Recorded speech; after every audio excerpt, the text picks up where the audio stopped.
Sa kulungan, nanginginig si Punggay. Hindi lang ito tungkol sa sarili niyang kaligtasan. Ang bawat sandali ay nakatali sa buhay ng kanyang mga kaibigan at kasama.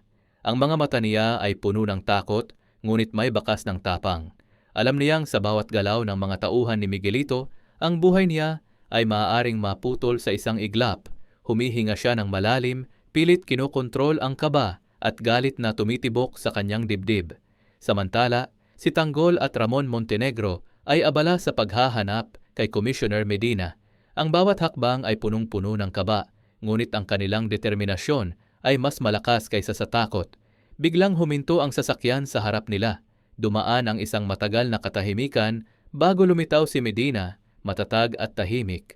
Walang paligoy-ligoy, ibinunyag niya ang matagal nang tinatago. Si Tanggol ang tunay na nanalo sa eleksyon. Napahinto si Tanggol, ramdam ang bigat ng katotohanan sa kanyang dibdib. Halos huminto ang oras sa kanyang paligid.